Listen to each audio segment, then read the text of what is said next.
Hello everyone! Nandito na naman ako sa inyong wall at pagala-gala na naman ako dito. Ito kasing pinasalubong sa amin ng aming kaibigan ng galing Cebu. Favorite namin. Ang sarap niya kasi tingnan nyo yan guys. Oh, 5 na lang natira.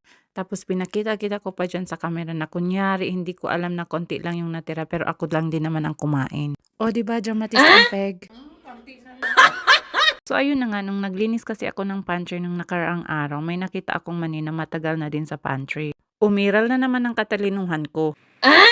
Sabi ko, why not gayahin ko kaya yung cookie na yun para magamit din itong mani na matagal na nakastock sa pantry. So ayun na nga, mas pinili ko siyang lutuin sa air fryer kaysa i-fry ko siya with oil. Kasi baka pag i-fry ko siya with oil, baka mamaya sa sobrang greasy hindi matuloy yung ating cookies. Di sayang din yung ating mga ingredients, diba? Sinet ko yung air fryer in 400 degree in 20 minutes. Pero nung chinek ko siya after 10 minutes, ganyan na yung itsura niya. Medyo nasunog. Siguro next time gawin kong 375 degree in 15 minutes lang. So tinanggal ko yung medyo sunog na baka mamaya papait ang ating cookie. And then after that, binalatan ko na siya. And then ilalagay lang natin siya sa food processor para ma-crush siya. Hindi yung masyadong powder na powder. Yung parang hindi siya buo pero yung pagkagat mo, makakagat mo pa din yung nuts. Ganon yung gusto kong texture. Ay.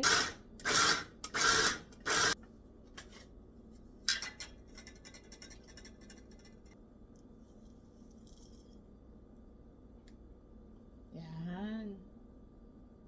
Para sa ating ingredients, gumamit lang ako dito ng half cup of butter, 3/4 cup of white powder sugar. Then, imemekos-mekos natin hanggang magiging soft and fluffy. Then, i-add na natin yung ating vanilla extract and 2 white eggs. Then, imekos-mekos ulit natin hanggang ma-mix ang lahat ng mga ingredients.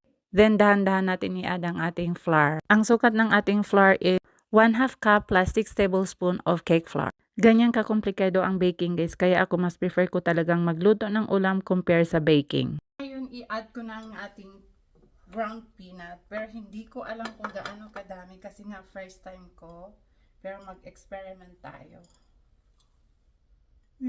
Takot ako. Ito lang. Alam mo yung amoy niya, katulad din ng amoy nung kinakain namin, na yung galing sa Cebu na. Kaya sa tingin nyo guys, okay na yan? Or parang kulang pa siguro. Ubusin ko kaya to. Baka naman sobrang dami. Ubusin ko na lang. Ang bango niya, oh my God.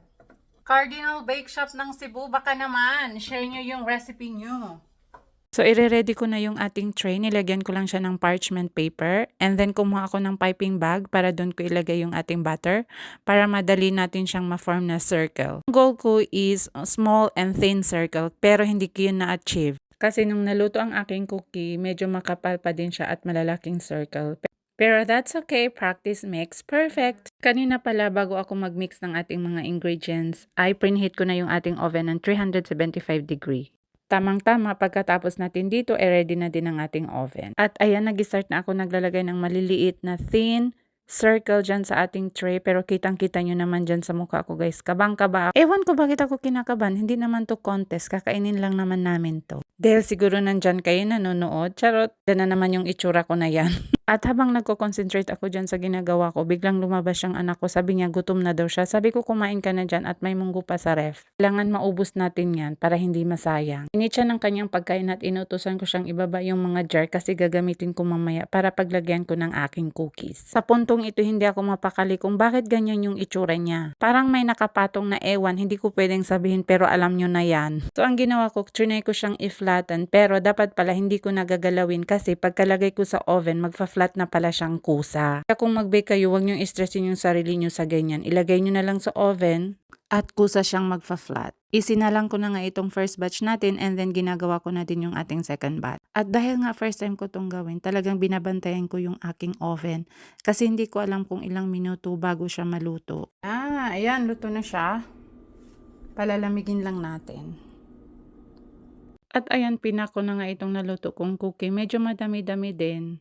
Masarap naman siya pero hindi ko nakuha yung katulad talaga nung galing sa Cebu. Pero yung nutty flavor niya, yun yung kuhang-kuha. Pero may texture siya na hindi ko nakuha eh. Pero okay lang yun, at least I tried. Nakatatlong jar ako dito. Thank you guys for watching at mabuhay tayong lahat. Bye-bye!